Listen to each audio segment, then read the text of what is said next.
میں جوائن کیا ہے میجر ریٹائرڈ میسم رضا صاحب نے۔ سر آپ کے وقت کا بہت شکریہ، دفاعی تجزیہ کار ہیں۔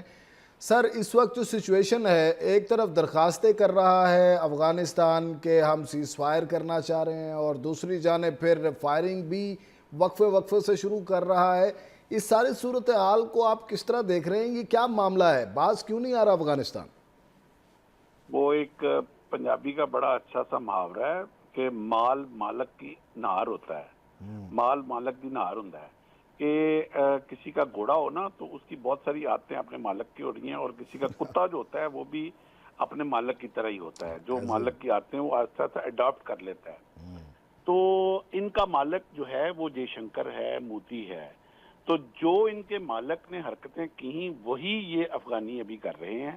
جیسے وہ جوتے کھائے اس نے مئی میں، اور ایک طرف وہ جوتے کھا رہا تھا، دوسری طرف وہ سفید جھنڈے لہرا رہا تھا، اور میڈیا ان کا لاہور کے سمندر کے اندر اپنے جو ہیں وہ شپ لے آیا ہوا تھا۔ تو یہی کام اس وقت افغانی گورنمنٹ کر رہی ہے۔ ایک طرف وہ جے شنکر کے ساتھ مل کے مسلمانوں کے خون کے سودے کرتے ہیں، وہاں بیٹھ کے وہ کشمیریوں کے خون کا سودا کیا، پاکستان کے اندر جو مظلوم لوگ دہشت گردی کا شکار ہوئے ان کے خون کا سودا کیا، اور دوسری طرف وہ امن کی بات کرتے ہیں، جھنڈے لہراتے ہیں، تیسری طرف وہ دہشت گرد پاکستان کے اندر انفلٹریٹ کرتے ہیں۔ تو یہ وہ منافقت ہے جس کو نہ کبھی ہمارے دین کی ٹیچنگ کا حصہ رہی ہے، نہ ہمارے روایات ٹیچنگ کا حصہ رہی ہے۔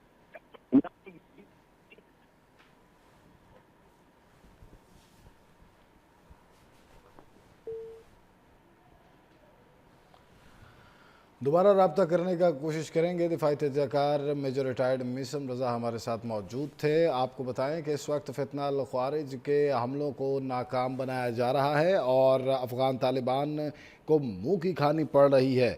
اس وقت جو صورتحال ہے وہ یہ ہے کہ پاک فوج کو افغان طالبان اور فتنہ الخوارج کے خلاف کارروائیاں جاری ہیں، اور سیکیورٹی ذرائع کے مطابق اس وقت انتہائی فعال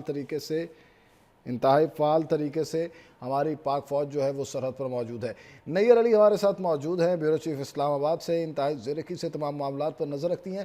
یہ بتائیے گا نیّر علی کہ اس وقت اگر دیکھا جائے سرحدوں پر تو افغانی جو ہیں وہ انڈینز کے ساتھ مل کے جے شنکر کے، جیسے کہ ابھی آپ نے سنا ہی ہوگا میسم رضا نے کہا کہ انڈین آشرواد ہے ان کے ساتھ۔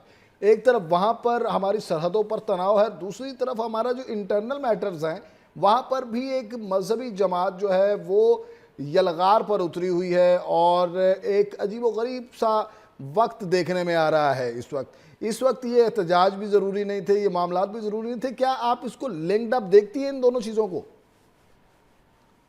دیکھیں، براہ راست اس طرح سے لنکڈ اپ میں نہیں سمجھتی کہ اس کو کیا جانا چاہیے، کیونکہ دیکھیں اگر آپ دیگر ممالک دیکھیں تو وہاں پر بھی اس طرح کے جو ریلیز ہیں، جو مظاہرے ہیں وہ ہوتے رہتے ہیں، لیکن ان ریلیز کو، ان مظاہروں کو کس طرح سے پروسیڈ کیا جاتا ہے اس سے ضرور فرق پڑتا ہے۔ آپ لندن میں یا جو ہے وہ امریکہ میں ایسے کسی مظاہرے کی توقع کر سکتے ہیں کہ جو ایک اعلان کیا جائے ایک ایسے کاز کے لیے کہ پہلے تو یہ تھا کہ جی فلسطین کے معاملے کے اوپر یہ احتجاج ہونا ہے، اور پھر فلسطین کے معاملے سے بڑھتا ہوا وہ جب معاہدہ وہاں پر ہو گیا تو پھر یہاں پر احتجاج کا کیا مقصد ہے؟ فلسطین بھی خوش ہے، اسرائیل ہم نے اپنا معاہدہ کر لیا، امریکہ نے اپنا رول پلے کر دیا، پاکستان کا اس میں بہت بڑا کلیدی کردار تھا، ترکی کا تھا، دیگر ممالک کا تھا۔ تو اب ان سارے ممالک نے رول پلے کر کے ایک معاہدہ کروا دیا، جس معاہدے کے اوپر جو ہے وہ دونوں راضی ہیں اس وقت ممالک، اور وہ خوشی منا رہے۔ اور یہاں پر پاکستان کے اندر وہ لوگ جو یہاں پر پاکستان میں اس وقت جب امن و امان ہونا چاہیے، بارڈر کے اوپر تو صورتحال چلتی رہتی ہے، پاک فوج پوری طرح سے ایبل ہے اور انہوں نے اپنی قابلیت کو اور اپنی اہلیت کو ثابت کر رکھا ہے، لیکن جو آپ نے جس ٹی ایل پی کے جس احتجاجی مظاہرے کا، احتجاجی ریلی کا ذکر کیا ہے، تو اس ریلی کی کوئی ضرورت نہیں تھی، اسی لیکن لیے اس کے غیر باوجود ضروری جمہوری حق ہے، ریلی ان ہے۔ کا یہ کہنا ہے کہ ان کا جمہوری حق ہے، تو وہ ریلی نکالی گئی اور اس ریلی کو ڈسپرس کیا گیا۔ تو یہ کسی بھی ملک کا اندرونی معاملہ ہے، تو جب بھی کسی ملک